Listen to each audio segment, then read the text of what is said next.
Hello, here we are at Twin Rocks in Bluff, Utah, part of the Arts Festival. I'm here with Kylie Jim, and we're going to do another random five questions with Uncle Gonzo. Here we go.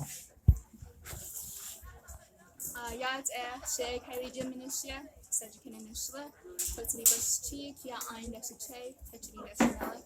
Shmados de Eya Lane Jim, Becoming Jimlia, Shana A. Dillon Jimlia, Shmasana Doshiche, A. Alice Silversmith, Do Harrison Silversmith Senior Lilia, Schnell Don Doshnell Hesteen, A. Ella Jim, Jerry Jimlia.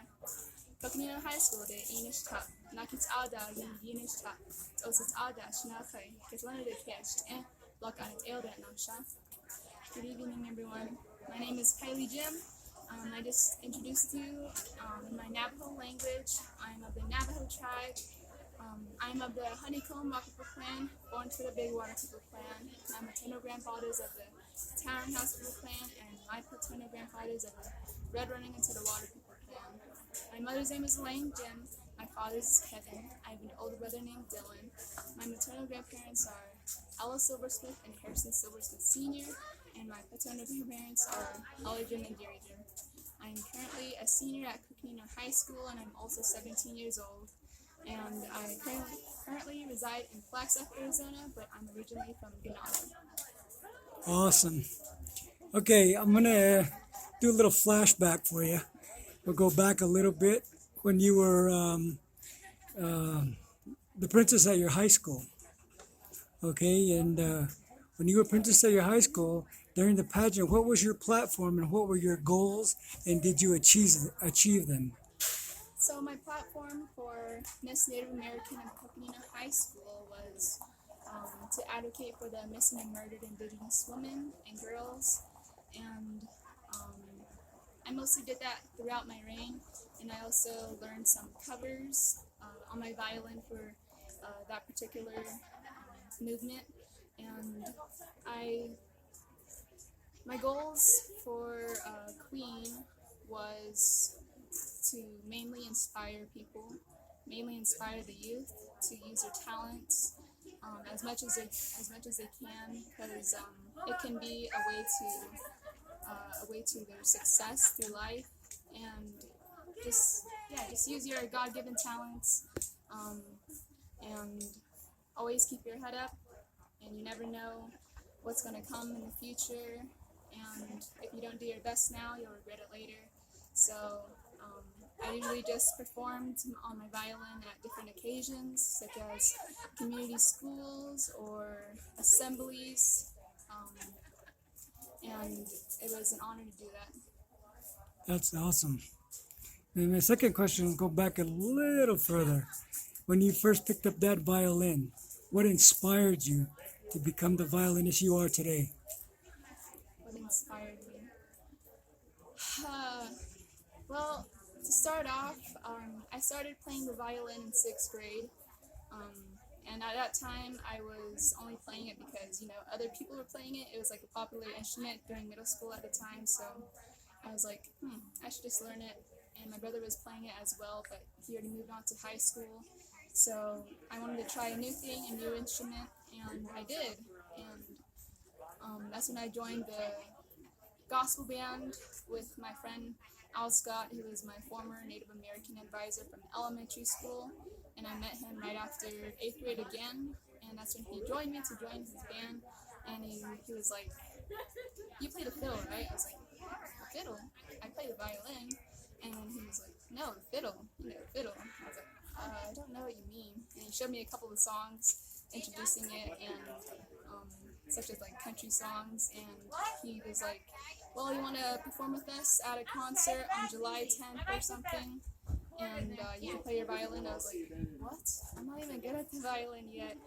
I'm just starting it." And then he was like, "Come on, just try something new," and that inspired me to go further on my music career and my music path. And he was a huge inspiration and supporter for my violin music, and that's what mainly inspired me, was just playing with Al Scott growing up. And ever since I started playing my solo gigs, I also met other people as well as the youth, and they've also inspired me to keep on going further. So like my fans would always comment on my Facebook page as well, and that always touched my heart, and that always makes me want to, go above and beyond and keep on trying and keep on working hard. So that's my goal in life, just to have music by my side. Yeah, that's awesome. The third question would be playing solo or with a band. What's the different feeling of being on stage, performing with a group, and just solo? Just solo, honestly, it's more nerve-wracking than a band, because you're on stage by yourself and you have to um, put on a good show for everyone, so that kind of puts pressure on you, and you gotta make sure to always practice and know your stuff when you go up there. And you learn as you go for soloists, and that's all I can say for solos. And it was a new thing for me as well, but I got used to it. And for band, I'm more comfortable playing in a band, but I've only played with one band so far, and I'm used to them. I hope to play with more bands in the future, but yeah, it's always a new thing, just meeting new people, new music, and you always have to get the feel of everything that's around you, and it's all a learning process for both of them, band and solo, and yeah. Cool. And the fourth question would be, we are in April 2021, a year and a month since we were started the pandemic. And just through the pandemic, what were your go-to snacks? Your own baking at home or going to the store and buying whatever? Well, during quarantine, I always stayed home for the first couple of months, so I didn't really go to stores at all.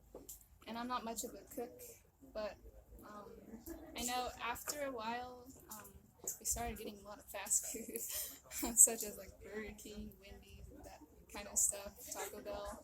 And my go-to snacks is always going to be hot Cheetos. I'm a big hot Cheeto girl. Anything, hot fries, hot Cheetos, hot puffs. That's my go-to snack whenever I go to stores. Or the Twin Snakes, which is like gummy worms, and it's really good. Yeah, those are my go-to snacks. All right. Okay, my fifth and final question always pertains to our youth.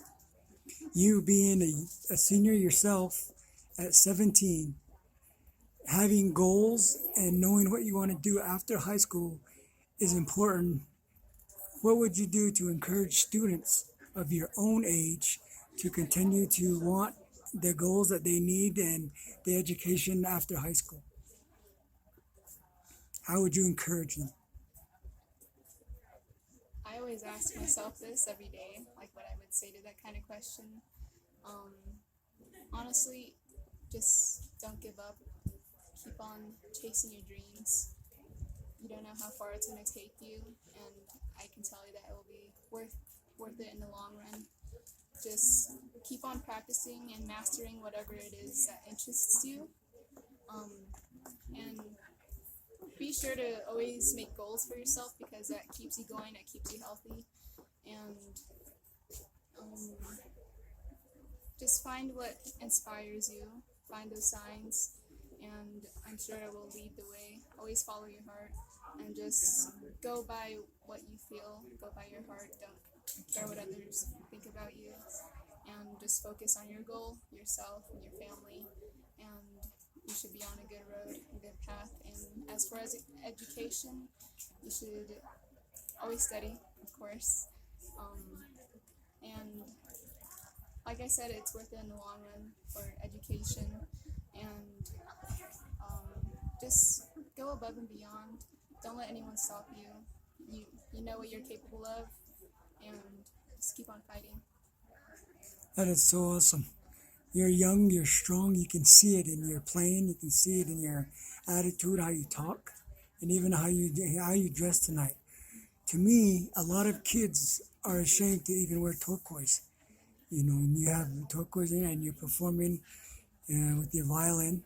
And I think you did come a long ways, like Pete Sands was saying. and it's probably a fight to learn new songs and stuff like that. But I want to encourage you to keep it up.